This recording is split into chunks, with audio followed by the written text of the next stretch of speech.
China has implemented a massive anti-espionage campaign. On August 1st, 2023, China's Ministry of National Security published its first social mobilization order through WeChat, a social media platform with more than 1 billion users. It declared that the whole society needs to be mobilized to fight against espionage and called on all citizens to report spies, announcing that those who do so will be rewarded.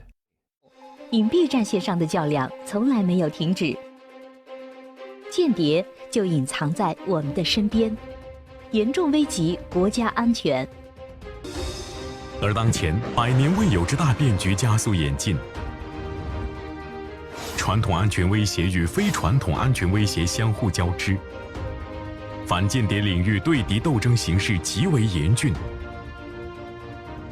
各类间谍情报活动的主体更加复杂，领域更加广泛，目标更加多元，手法更加隐蔽。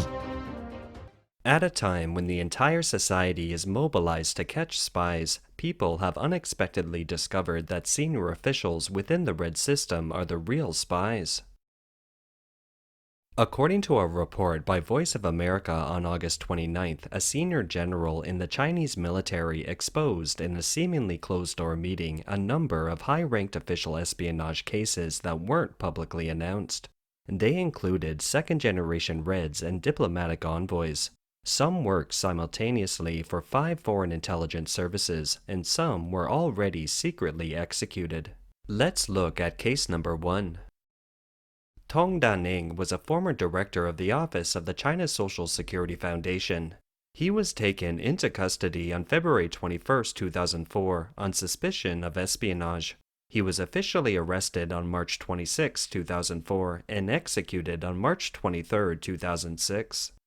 变质的共产党员比比皆是。 Degenerate communists abound. The director of the Office of the Social Security Fund, Tong Daning, a man who has been executed, leaked all the documents of the State Office and the Central Office to Taiwan and kept on providing intelligence to Taiwan. He even won the Presidential Award from Taiwan.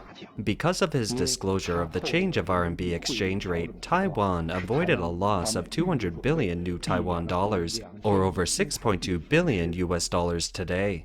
Should Taiwan not suffer a loss, it would be our loss. Let's look at the second case. In mid-July 2003, Tsai Xiaohong, former Secretary General of the Liaison Office of the Central Government of the CCP in Hong Kong, was secretly taken to Beijing and removed from his post in September. He was transferred to the Hong Kong branch of the Xinhua News Agency in 1989 from the CCP's military-owned media, Liberation Army Daily. He was in Hong Kong for 14 years up to the time of the incident, holding positions that allowed him to collect classified documents and participate in high-level confidential meetings. 中央驻港联络办秘书长蔡小红 Tsai Xiaohong was the Secretary General of the Liaison Office of the Central People's Government in the Hong Kong Special Administrative Region. He would have been arrested in 2003 if it were not for the SARS outbreak, which prevented the Central Organization Department from finding him in time. Later, he was arrested during a Politburo meeting. He had been providing intelligence to Britain for a long time. During the Sino-British negotiations on the Hong Kong issue, the senior management knew there was a mole, but who was it? It wasn't until 2003 that they found out who it was. At that time, he was the head of the documentation division of the Xinhua News Agency in Hong Kong, and it was too convenient for him to provide documents. When caught, he was already the Secretary General of the Liaison Office of the Central People's Government in Hong Kong. His father was Chai Cheng, the former Minister of Justice of the State Council and an underground worker or spy of our party under the leadership of Premier Zhou Enlai. But it never occurred to me that his son had become an underground worker or spy of the UK. It happened just that fast. Case number 3. Li Bin was the special envoy of Korean Peninsula affairs. The Beijing authorities arrested him in December 2006 and sentenced him to 7 years in prison for economic crimes. 外交部朝鲜半岛事务特使李斌 Li Bin, the special envoy of the Ministry of Foreign Affairs for Korean Peninsula Affairs, is a huge scandal for us. He was sentenced to a relatively light sentence of 7 or 8 years, not more, only a lighter sentence. Why? It was to save our own face. If you look at the world in the diplomacy sphere, which country's ambassador works as a special agent for other countries? It just doesn't happen. But it happened to us. During his stay in South Korea, he was the ambassador of the People's Republic of China to the Republic of Korea, and he was roped in to provide information to the other side. When he returned to China, he was promoted to be the special envoy for Korean Peninsula Affairs and continued to provide information. This put us in North Korea repeatedly in a passive position during the six-party talks. China's major strategic interests on the Korean Peninsula have been harmed. Jin Yi-nan said that many high-ranking officials who were scrutinized were caught ostensibly in the form of corruption, but in fact the real reason was selling intelligence. Case number 4. Kang Rui-shin was a member of the CCP Central Committee, a member of the Central Commission for Discipline and Inspection, the party secretary and general manager of China National Nuclear Corporation, and fell from grace in 2010. Kang Rui-shin was the party secretary and general manager of China National Nuclear Corporation. He was the only one among the CEOs of aerospace, shipbuilding, and weapons groups in our weapon industry to be a formal member of the Central Committee and a member of the Central Commission for Discipline Inspection. He went astray and betrayed the country's nuclear materials situation. He was a very core figure for us. The then General Secretary Hu Jintao was very nervous at the time and supervised all investigations. The General Secretary instructed that the investigation must be carried out to the end and have the truth figured out. He was expelled from the Central Committee at the 5th plenary session. To the outside world, we can only talk about his economic crimes. It's hard to talk about anything else. We can only talk about his economic problems. Therefore, there are online rumors that he embezzled 300 million, 500 million, 1 billion, and 2 billion. I say it's all online nonsense to say that he embezzled how much money. The truth is, the information he sold far exceeds our economic losses. Case number 5. Liu Jianhua was a member of one of China's top-level think tanks. He used to provide policy research reports directly to the former CCP leader Hu Jintao. The CCP accused Liu of submitting articles to foreign countries since 2003, 18 of which dealt with the country's top military secrets. Sources said Beijing's Second Intermediate Court ordered him to be executed for leaking state secrets, while others said the sentence was 20 years in prison. The young genius of the Academy of Social Sciences, Liu Jianhua, was a renowned sociologist, a guest of CCTV, who often talked eloquently on TV about various social issues. He worked for 5 intelligence agencies: the US, Russia, Japan, South Korea, and Taiwan. Whoever paid him, he worked for them. He boasted to others that he had never worn a shirt that cost less than 10,000 yuan, and that he didn't wear cheap shirts. We can see with the development of the reform and opening up to the present day, the ideological aspects that are important to us have been diluted, and that the spiritual fortress has collapsed, leading to a new round of revolts within the party. Nowadays, there is no more bloody battle between KMT and the Communist Party as in the past, but haven't we experienced a lot of problems today in a slow, unconscious way? KMT, or Kuomintang, was the ruling party in China before the CCP. Jin Yi-nan also mentioned that among these communists who sell information, they come from all walks of life, and the military is no exception. Case number 6. Xu Jinping, former director of the Americas and Oceania of the General Staff Department of the Chinese Communist Military. In December 2000, Xu fled to the US during a delegation visit. When we talk about this, we say that the military is by no means perfect. The director of the Americas and Oceania Bureau of the Foreign Affairs Office of the Ministry of Defense, Xu Jinping, defected. The intelligence he brought to the Americans isn't the number of missiles we have, the accuracy of our missiles, or the technical intelligence. What intelligence did he bring to the Americans? It's the character of our leaders, their decision-making habits and styles, and how they make decisions. Such info is most critical. A lot of military leaders used to pat him on the shoulder and called him Little Shu. Little Shu because he was very close to those leaders in the military commission.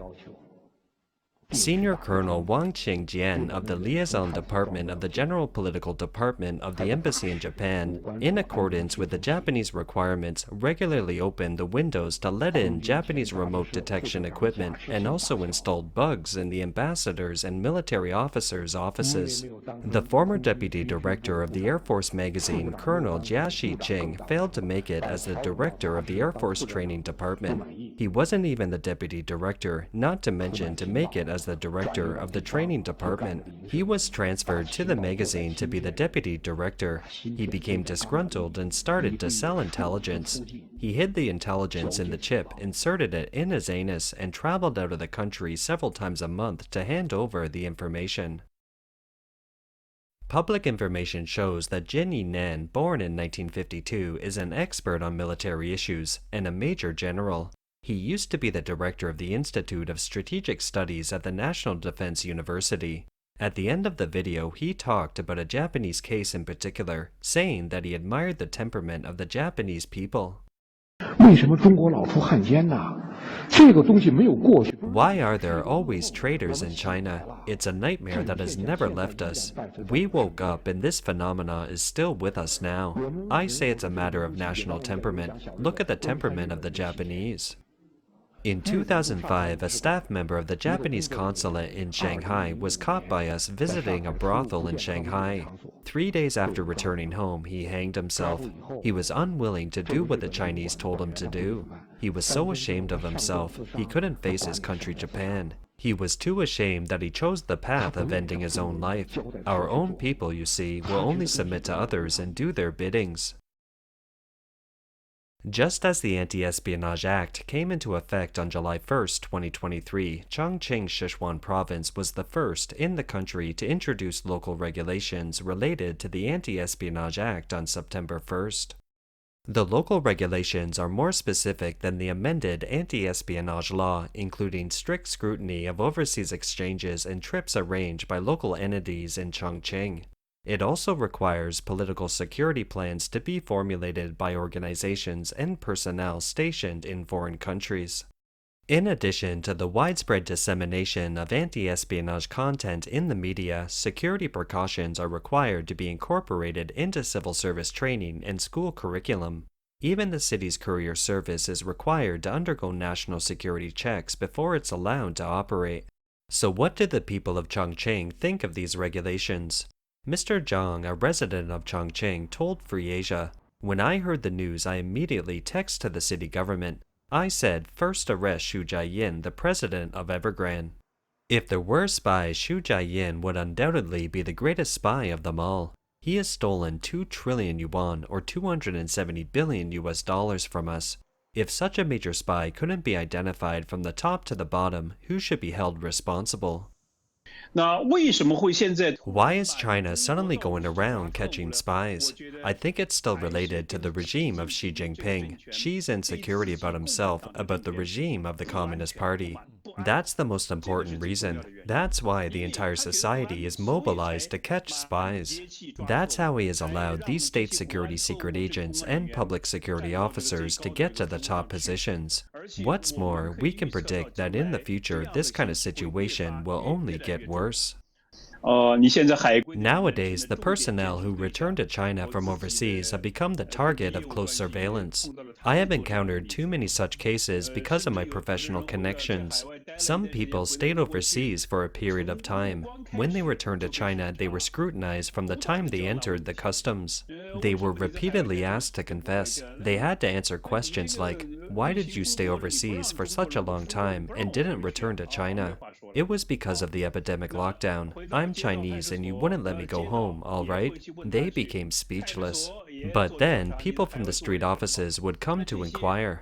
They would ask questions like what you had done overseas. All these things are to create an atmosphere, that is, I am not happy with you, the West, and I don't want China to have more dealings with the West. It's trying to create such an atmosphere.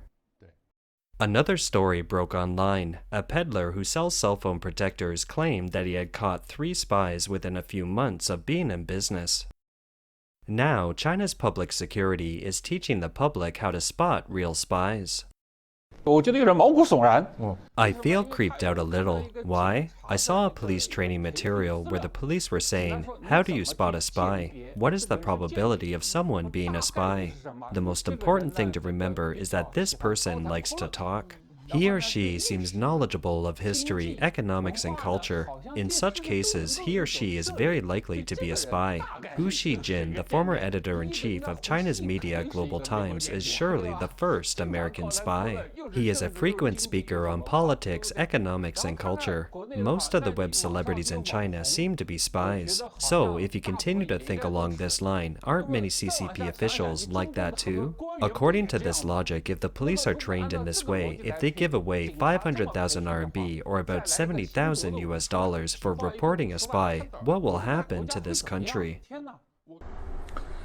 The spies in the movie are James Bond or Tom Hanks, but the real spies in reality are people like Fang Fuming, the director of the Zhejiang Electricity Bureau, or Dong Yuyu, the director of the commentary department of the Guangming Daily, and Cheng Li, the host of the CCTV program. They are the rats hidden under the precious China ware in the imperial palace with access to core secrets. Why do we need to fight spies in our society now? True spies who steal intelligence are those high-ranking officials and bigwigs, or experts or specialists who know their stuff well, at least. What is the use of ordinary people? They aren't worthy of commercial warfare, not to mention espionage. If the American CIA wants to plant spies in China, what's more effective? To turn a CCP official or use 10 ordinary civilians? So, we should focus on investigating those who have children overseas and those who have purchased homes in the US. After all, they have weaknesses in the hands of other people. No matter how you look at it, it's these people who are most likely to turn against the Chinese government. Ordinary people don't even know the secrets of the outer circle. They live a hard life with zero privacy under big data, with surveillance everywhere. What secrets can they leak, right? It's purely a battlefield of public opinion. What's the use of public opinion on policy decisions in China? The people have no money nor jobs, but the media encourages people to buy cars and homes or to consider things like should the government give out cash or coupons. They just write stories. The media doesn't do anything. If something goes wrong, they just stay quiet about it.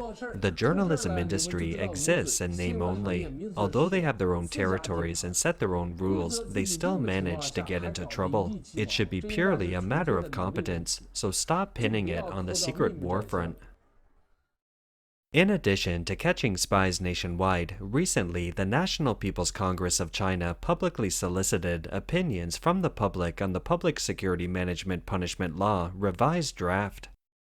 The draft adds Article 34, which stipulates, wearing clothing and symbols that are detrimental to the spirit of the Chinese nation and hurting the feelings of the Chinese nation, and making, disseminating, publicizing, and distributing items that are harmful to the spirit of the Chinese nation and hurting the feelings of the Chinese nation or speech will be punished with fines and detention. After it was made public, it immediately went viral on the internet. Some netizens ridiculed. Wearing clothes will hurt your feelings. These feelings are too easy to break. One bite of KFC and I'll report you. From now on, if you say good things about foreign countries, you will hurt the feelings of the Chinese nation. It must be banned. All imports are not allowed, except pig feed.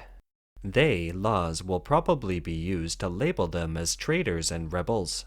The rubber band law will be used casually to detain anyone. Even though it's only a public security penalty, even Chongqing would kneel and pay tributes to it. Chongqing, a Chinese jurist, philosopher, and politician, was known for implementing harsh laws. There are also a few netizens who seem to agree. Infiltration is everywhere, and it's good to legislate to close the loopholes. In an interview with Radio Free Asia, a Chinese dissident said, Such a regulation is in fact a way to continue to incite nationalistic sentiments, to continue to strictly control every aspect of the Chinese people, including clothing, food, housing, and transportation, as well as all aspects of the environment, like the sky, the earth, and the air, down to the smallest details of their daily lives. It's like a perfectly managed cybernation, a perfect example of how China is now running wildly towards the Cultural Revolution under the totalitarian rule of Xi Jinping. This is a mad dash towards the end, and the Chinese people have no freedom whatsoever.